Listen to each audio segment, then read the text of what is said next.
We've got 5 issues to cover. The first of them is the audiences that you deal with when you go into a court. The second is problem clarification. The third are court guidelines. The fourth is your approach as a teacher inside a courtroom or a tribunal.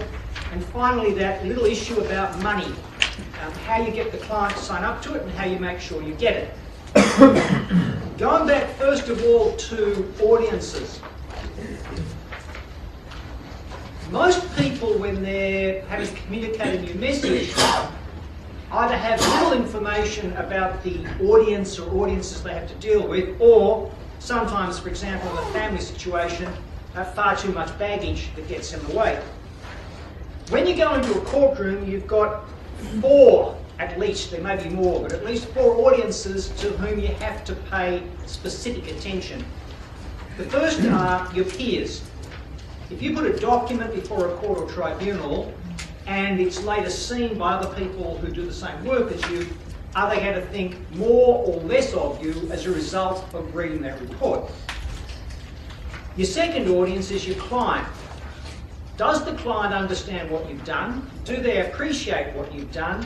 Are they going to refer you to other people they know for future work? The third is the decision maker, whether it's a judge, magistrate, tribunal person, inquiry person, doesn't matter. That audience is critical in this sense. If they don't like you, then what you've written is a waste of time. And finally, there's the other side in any court or tribunal. When they get your report, is their first reaction, oh, she or he is good, or do they say, rub their hands with glee and say, well, this one's not going to cause us a problem because the author of this report doesn't know what they should be doing. Now, this perception of audiences is something to which many lawyers don't pay sufficient attention. So, as with the points I make before lunch, I make them not in terms of it's about time you knew it, but rather in terms of, unfortunately, you can never assume that a lawyer in Australia knows this, and therefore your own self-interest and survival should prompt you to think about it in each assignment that you have. Having worked out the different audiences with which you have to deal, the next thing is problem clarification. Now, it is often the case for experts in any area in Australia that when a lawyer approaches them with a question, the question doesn't make any sense. Why? Because the lawyer often has no background in that particular discipline. Sometimes the lawyer does have some background in it or some information from prior inquiries or prior cases, but they might be out of date, they may have misunderstood, they might be simply dumb. In any event, what you get in your first contact from a lawyer is not much good. In fact, it's misleading. So, from your point of view, when a person outside your area of hazardous goods approaches you and says, we want answers to these questions, you have to start off by saying, before we do that, can you give me some background here so we need to know that I'm actually answering the questions that are the real questions to be answered? Now, if they say to you, that's none of your business, just do what you want, then your next question is, okay, have you had these questions professionally vetted? You're thinking, what does that mean? It's this. In big money cases, big money being whatever happens to be big money in your particular occupation, litigation lawyers will often seek advice from an expert in the area who will never see the inside of the courtroom on this particular case and will never write the report. The sole reason to commission this person is to have an off-the-record discussion which leads to a set of questions that they want the court expert first to write about give answers to, and then appear in court on. The reason for this device, and it is a device, of first consulting with somebody who won't come into court, is that it prevents later allegations that the expert, the person who does the expert work, was biased in his or her early work with the client in trying to determine what were the best questions that should be asked and answered for the sake of the report and the client. By having an expert at one set removed who's paid off before the working expert ever gets the work, this particular allegation of prejudgment, pre-bias, is avoided. There's a parallel of approaches between you and any lawyers which is worth noting. In the report that you were looking at this morning, and in Bill Taylor's one-page bad one, we have, of course, a number of guidelines, regulations, rules, whatever that we refer to. And that's a starting point for what's expected of the industry and what's expected of you.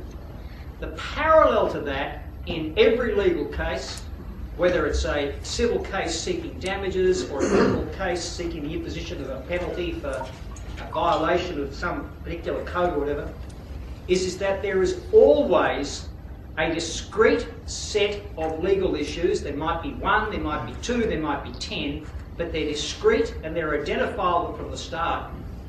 And those are the issues which the lawyer must recognise. More importantly, they are the issue or issues that the decision maker will regard as critical to the task that he or she has to do. For that reason, whenever you deal with lawyers, you would expect them to tell you sometime early on in the conversation what are the particular legal issue or issues with which they're dealing in this case, in what order they're prioritising those issues, and why. Now that should resonate with what you do if you're ever looking at a clean-up job or looking at something that's happened and saying, in what way are you going to approach this? What's the most important? What's the least important? What are the temporal sequences which we have to go? So the legal approach parallels that. The next thing for any legal decision maker is finding what facts occurred at a particular level of proof. As a general rule, you can work as follows. 1. If we're talking about somebody being given compensation, monetary compensation, then the standard of proof that the person who wants something must get is balance of probabilities, so something just over 50%. If there are penalties to be applied, but not of a criminal nature, then there's what's called a sliding scale that's applied, known as Brigginshaw, after the name of a case by that name that was before the Second World War. Brigginshaw says the more serious the penalty, the more that the person seeking the penalty must raise the level of proof. So employment provides a good example. If you're going to sack somebody for misconduct, a higher level of proof is required, so stronger proof, than if you're going to reprimand them or cut them a week's salary. That's the so-called sliding scale. Then in the pure criminal cases, you've got a criminal prosecution, for example, for an environmental fault, you've got beyond reasonable doubt. Why this is important to you is because if you're being asked what happened, if you say maybe, in other words, you're equivocating, that probably doesn't even get to balance of probabilities. If you say I'm absolutely certain, then you've got to be able to say why you're absolutely certain about something, because that's equivalent to beyond reasonable doubt. Now, in any criminal case in which you're ever involved, always bear in mind that any fact which a side has to be proved has to be proved at that level, so you can't average it out. So, for example, if there are 5 facts that have to be proved, and 4 of them are 100%, and one of them's 85%, that's not good enough. They've all got to be well above the 90% level. Otherwise, the legal action fails. Given that the lawyer and the judges start with legal issues, then take facts, where do you come in? You come in as an interpreter of facts. What you do as experts is you offer opinions about what certain facts mean. And you do it, and you're allowed to do it, because the training you've had, and, not all, and the experience that you've had means that you are able to interpret facts, say what they mean, which anybody who hasn't got your training cannot do. Now, I was careful just to say that it's training and experience, not all, because even in the 1970s, 1980s, there were plenty of places, for example, in police forensic science labs, where there were people who were damn good at what they did, but they had no tertiary qualifications. They've been doing it for a long time, they were up with the literature, they were good at what they did, but effectively there was no accreditation of what they could do. So going back, the test quite clearly used to be that one could become an expert by reason of training or experience. You'd have a hard ride now, in most cases, coming into an Australian court and saying, I've got all this experience and that should be enough. Because they'd say, it hasn't been tested, who's doing it independently, how do we know it's any good? It's such a rough ride that the lawyers will look for somebody else who's half your age and has a qualification. They can say, see this bit of paper, that's the verification that they should be able to do this okay. Now, given that you're offering opinions, this is where we get to what I can call the black box part of all legal cases. Suppose that I was a judge. I'm not, I never will be, but suppose I was. And suppose that any one of you was presenting an expert opinion relating to hazardous goods in my courtroom. And there were two of you. One came from this side of the room, the other one came from this side of the room. Now, let's say that this side comes from the starting side, the P side, plaintiff or prosecutor. So, your side carries a burden of proof and a standard of proof. This side simply wants to see you out the door. You prepared an expert report on this side. It's typical Australian procedure. You wrote it, you gave it to your lawyers, you had a talk about it. They then sent it to the other side sometime before the hearing. The other side, this side, then gets this side's report and says, it's right for these reasons, it's wrong for these reasons, and they write the contrary report.